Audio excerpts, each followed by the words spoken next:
নমস্কার। প্রতিদিনের বাক্যতে আপনাদের সবাইকে প্রভু যীশু খ্রিস্টের নামে শুভেচ্ছা ও শুভকামনা। আসুন আজকে প্রভু নিজ বাক্যের দ্বারা আমাদের সাথে কি বলছেন সেটা শুনি। পাঠ করছি ভজন সংহিতা তার 119 অধ্যায়ের 25 পদ থেকে। আমার প্রাণ ধূলিতে সংলগ্ন, তোমার বাক্য অনুসারে আমাকে সঞ্জীবিত করো।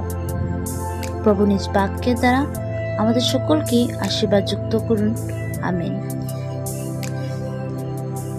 প্রিয়জন, আজকে এই বাক্যের দ্বারা প্রভু আমাদেরকে একটি কথা মনে করাচ্ছেন, সেটা হচ্ছে আমাদের কি রূপ আর প্রভু আমাদের মধ্যে কি করেন সেটা তিনি আমাদেরকে মনে করাচ্ছেন।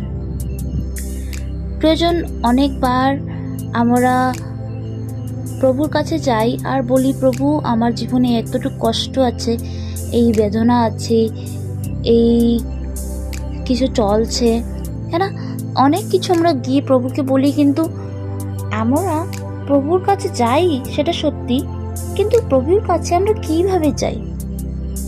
আমরা নিজের অরিজিনকে আমরা নিজে জানি না, আমরা সেটা বুঝতে পারি না যে আমাদের প্রভু আমাদের জন্য কি করতে পারেন আর আমরা আমাদের প্রভুর সামনে কত বড়, হ্যাঁ না।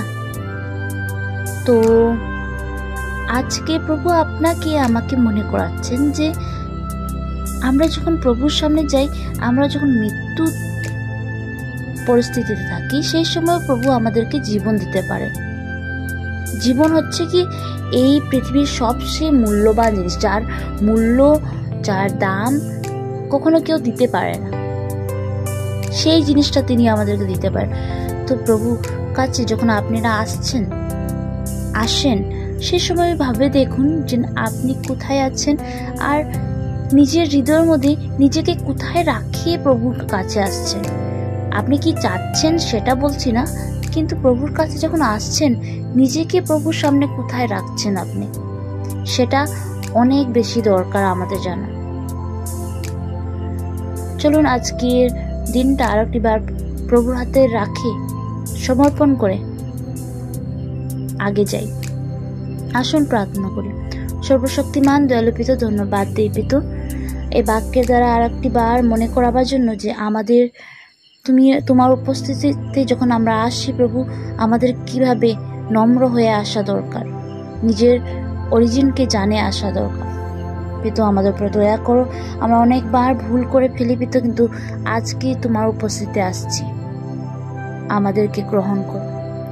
ধন্যবাদ দে পিতা এই বিনতি শোনার জন্য। এই ক্ষুদ্র বিনতিকে প্রভু যীশু খ্রিস্ট তোমার নামে চাই, আমেন।